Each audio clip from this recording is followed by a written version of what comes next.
What's up, guys? It's Wayne B here back in that video today.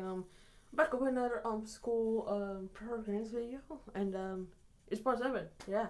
So, um, well, I was thinking about doing it. Now it's getting really scarce because I can't really find that much programs that are otherwise mainstream, but not really. And I was thinking like, okay, like what things should I do? So I even got so far to the point where I had to look in my own Clever account just to find any programs I can use, and I actually found one, and it's McGrawHill. So this is like the start of McGrawHill on December 6, 2000, and as you can see, like the first logo, it isn't really that changed. Like the modern one isn't changed at all. Like it's like changed. It was only text. They were still rocking this even before. Although yes, it is in different text. It still is McGraw Hill. But anyway, since when they went out, they were doing eh, sorry, since they were rolling out, they're still doing like school things like early primary and secondary school, college and university, lifetime professional. They're still doing that. But it ain't really getting attraction. So let's go to like 2001. See what we're doing. Never mind. We're not gonna go 2001. Let's go 2002.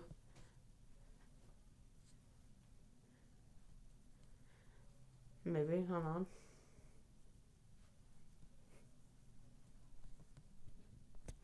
Okay, so this is 2002 website, and images are loading, but I can already tell that it's the same. Also, yeah, it's still the same. Same everything. Yeah. So we only need to go to that. But that was like a good height year in 2004. So let's see what's up there. They might be something different, but it is gonna go to like still just like it is in like 2008. So 2008 through like oh, it's like 2014.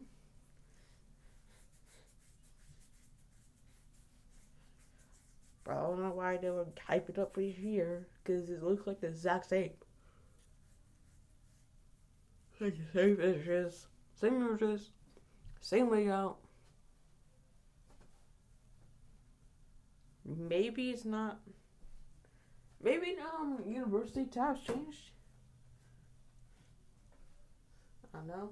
But I can type experience that nothing has changed. Honestly, there is retrial available to institutions. You can select your reason. They're from the no child left behind resources and research based solutions. But it's just the same thing. Yeah. Yeah. Such no but then surely in 2007 they gotta like up their game a little bit. They gotta up their game to make it a shot and it'll go in with the design. So maybe it might actually be a good design. Real rebrand.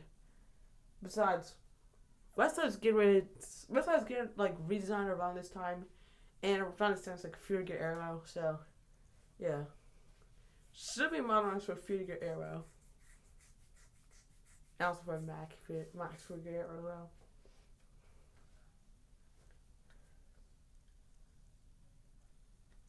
There we go. That's what I was talking about. There's also a ruffle thing, flash thing. You see those every now and then.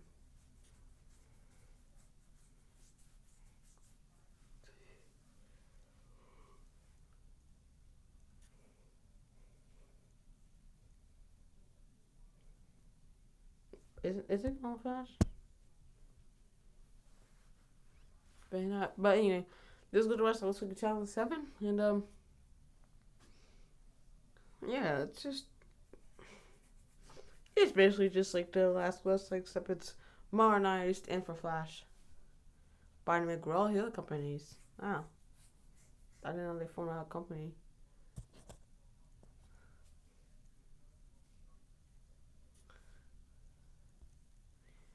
But it doesn't. As you probably notice, it ain't really the home that we're used to. It's basically just the home thing. It's not just the main like website. Sorry, it's not just like the website itself, but it's like the home page of the website. So it gets redirected us.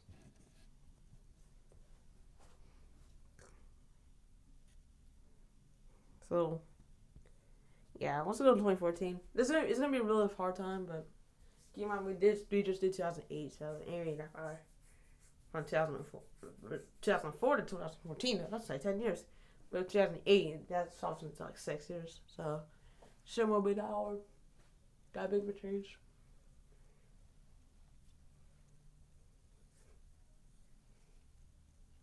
Okay. Let's see the text.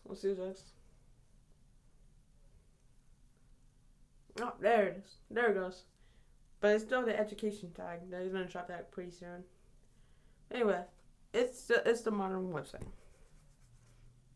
But as you see, they readers on the website. It still says 2013 right here. It still says 2013. But this one comes from September 1st, 2014, not 2013. So they haven't updated the copyright date.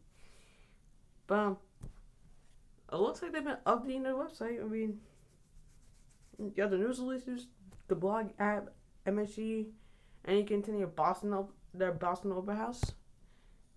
But good facts about MGH. 11 million people use their digital products and services, and thousands of our titles are used by millions of students worldwide. 4 petabytes, all of our content, 4 petabytes of data is available in digital form. Like that's bigger than terabytes ever was. 2.8 million. In 2012, McGrawHill Education donated 2.8 million books to people in need worldwide. That's nice.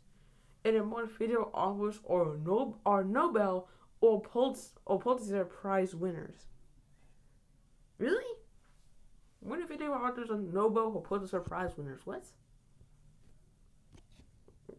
Maybe the lesson was that good, and yeah, but 2015, let's go.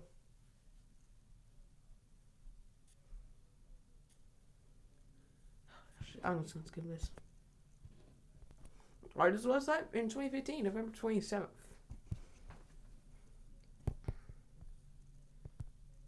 Did I actually archive the video? Hold on. They might actually archive the video. For once. For the first time, right back my sheet. Yeah, it did. Nice. Cool. Oh yeah, sorry, I had to pause since my mom called me. But anyway, let's actually watch the video this time. 25-year-old. The audio was loud. McGrawHill Education's a really exciting combination of two things. First, a 125-year-old company renowned for delivering fantastic high-quality education for more than a century. Inside of that traditional publisher, we've now created a brand new business, a business that applies learning science to changing lives. Learning Science Company is a much more apt descriptor for the McGraw-Hill of now. Learning science is a phrase that we are using to describe what it is that we use and apply to help people learn. So we think about how do we use technology to bring that content or deliver that content in ways we've never been able to before. We are focused on student achievement. We're focused on outcomes. Technology is one of the ways in which we can improve outcomes and improve achievement. The science comes in the fact that we adapt to the learner, are able to engage them, and then measure those results. This is revolutionary because suddenly we're able to cater to the individual. We make things that are personal and personalized, that they adapt to what it is that the student already knows. So we try to understand, where the student is, and based on what their needs are, we give them instruction to help fill that gap. It goes beyond a student just getting a grade back.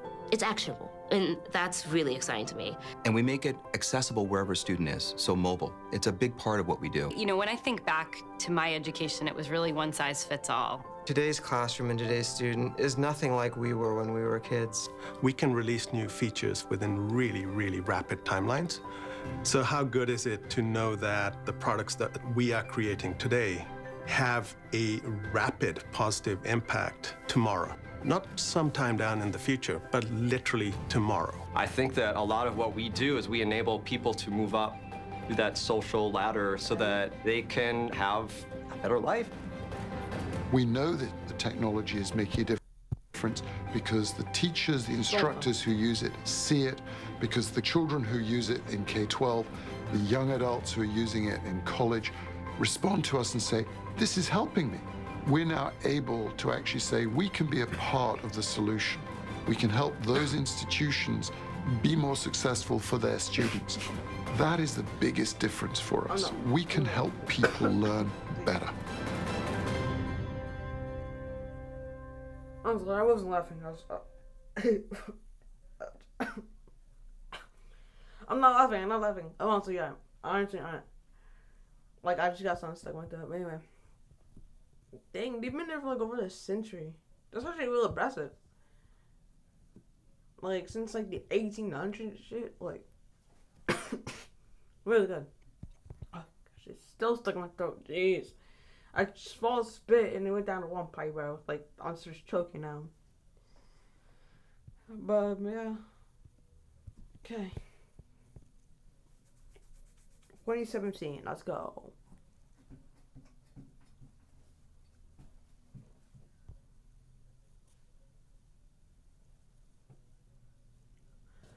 Not 2017. Okay. 2018. Peak season. Maybe 2018? Wow, okay. I just picked 2018, but lesser 2018, more so 2017, but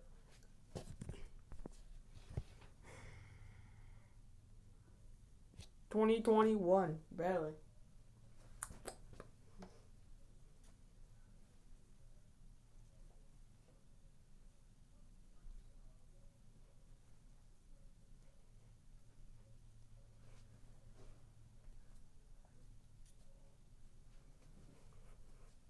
I'm sorry. I guess. Oh my gosh. It's still stuck. Still stuck. Oh. Ah! Burning. Ugh.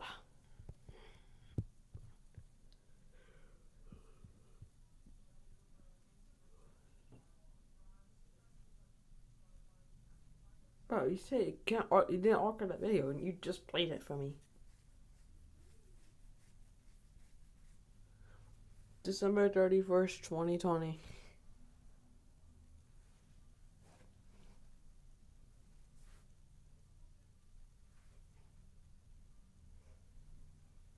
Okay, so now it is the logo. Now, which is this. It's kind of hot berry, but this. It's the current logo as of 2020. 2020, actually. That's it, 2020. But, this is like during peak COVID season. Although it was technically 2021. But, yeah, I'm just gonna skip 5 years, and actually 6 years, and just do, McGrawHill 2026. So this is McGrawHill's website in 2026. So this is what it was. This is now an okay. That news. Of course they're implementing AI in this, bro. Of course they're implementing AI, bro. Everything is AI. We got culture. McGrawHill, I'm sure let the attention. Each one in. We're gonna get her. Blah blah blah. Okay. So now. It's not to say, what are my thoughts about McGrawHill? Well, there are two separate things. Now, website-wise, it's alright. I mean, it has good UI, has, almost engaging lessons, and it does get the job done of being, like, adaptive, kind of like how NWEA was to some of you. Like, if you take an NWEA before, you basically know that NWA adjusts based on like how many questions you got right and how many questions you got wrong. Basically, if you answer like more questions then if you answer like the questions that like in the baseline, then you move up a level. Let's say +1. If you answer more on +1, then you do +2. But let's say you're on +2 and you struggle, then you have to go back to +1. And if you can do it, and if you can do +1 questions, then you can do +2, and maybe you can get to +3. Or for people who are really dumb, which is most of the demographic, some people you might actually start 0, and then you'll answer questions wrong, you get to -1, then to -2, and if you're really, really dumb, then you go to -3. But if you answer the questions, then you can go to -2, to -1, then 0, and maybe if you're starting to turn on your brain, you can go to +1, +2, and +3. So yeah, but work-wise, I mean, like the way that teachers are using them, especially this is coming from biased opinions because I have a math teacher and we use McGrawHill pretty much almost all the time. It's terrible. Really, it's terrible. I mean, it just drags me down on work. I literally have to go to every website, and I had to go to every website. It's like the midterms or it's like the actual grading period, like ends certain day. Like I literally have to work on it. I have to work, and then like all the places I could check, McGrawHill is probably the one that I just easily pass by, because there are other programs in my life that actually, are like highly, recognized. Like I excel, possibly maybe some Blinkit that I forgot, or Quizlet, I don't know. But anything other than McGrawHill is the last thing on my mind that I do. And that literally fucks me in the long run. Because long run, I'm fucked. Because, I have assignments that were pretty much due since August. And I haven't done them. And don't even get me started on Alex. If you don't know what Alex is basically in McGrawHill, and it's actually a separate thing you can actually do that basically is like a diagnostic. And by diagnostic I mean that's technically the NWEA part that I was talking about. Alex is basically just NWEA, but instead of actually being like testing, it's like a it's like a program that's kind of like almost preparing you for NWEA. Keyword preparing, because it just makes you want to be lazier, and just makes you want to do bad, makes you want to do bad tests. Like for example, the questions that he sometimes gives me, and I don't care if that's at grade level, are so hard that I can barely even rack up points to stay above 1. Maybe I might get one answer right and get +1. But sometimes they give you, actually all the times, they give you 2 chances to answer the problems. And even so, if you miss one problem, just one, it docks a point. And if you miss another one, it just docks a point. That makes it so stupid. Just dock a point. When I got 2 in a row wrong, just dock the point then. Then I deserve it. But docking a point on the first one is just insane. Fucking sandy. McGrawHill, if you watch this right now, fix that right fucking now, because it makes students want to just smash their head against the wall, because it's just like IXL. You're literally becoming like IXL. IXL can rage bait you so many times. You're becoming IXL because of this simple, thing. They're probably thinking, oh, that'll teach kids discipline. But you become like IXL, and IXL is so terrible that it shouldn't even be called an education program. It should be a medieval era torture method. It should be a medieval era torture method. Mate, bruh. Yeah. Yeah, yeah. But feature-wise, I mean, cutting over the fact that they don't got off dark mode. Ow. Hit my hand on a PC, but anyway. Cutting out the fact that it doesn't have dark mode, it still is very good feature-wise. I mean, it's has a calculator built in. I'm not actually what Desmos has. It has just built-in calculators they made themselves. Has a calculator, and The only real thing about Alex that I like to enjoy is like it can be a good method to like teach discipline others. Like for example, like let's say like, and this is the exact thing my teacher does. My math teacher does right now. My math teacher does like this thing where if we get 45 minutes in on Alex, then we can go outside. And on paper, like 2-dimensional paper, it sounds really, really good. Like, it can teach discipline, and if people want to go outside, they'll get it. But in practice, it's just terrible. Because you have the students that just don't want to do work, you have students that get questions wrong, and you have students that, like, maybe one day will get the work done and be so angry that they just don't want to do the work. It literally just makes people don't want to do work. And you know what? This happened to me one time. And to be honest, I don't give a fuck if anyone thinks like, what you causing this playtime? But y'all, and I'm talking about you, yes, you, y'all are not doing any work whatsoever. Most people might be doing it, but there comes a time when the girls in the back, or when the girls anywhere actually, just socialize with each other, or just go on completely different things. Might be going on Gmail, might be going on photos, might be going on anything else. But Alex, there comes a certain point. It's not just McGrawHill too. It could be for IXL, it could be for Alexia, it could be from like Quizlet, it could be from, well, less often than, less often than does, but Blickit and GimKit. Like, it can happen on all of these programs. And McGrawHill is no different. It actually is probably the worst defector available. Because you can just show this in front of the classmates, like, who wants to take for IXL? And then they'd be like that one RDC conference that happened where, like, the day of Bazooki, where they walked on the stage and no one clapped. This could be the same thing, except you're going to be like, who wants to do McGrawHill? And then it's just complete silence. Might as well have crickets in the background. So, it sucks. It's terrible. Like, again, future-wise, good.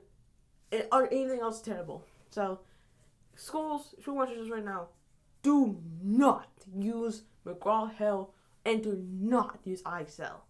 Because both of those are just medieval torture methods. Do something like Blickit, or do something like GimKit.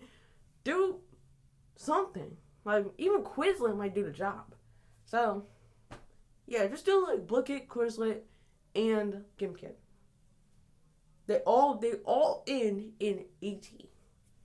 So, ET means good. Anything else but bad. But anyway, that's it for today's video. Hope you enjoyed. And yeah, that's about it. So yeah. Oh, I forgot to pause. No.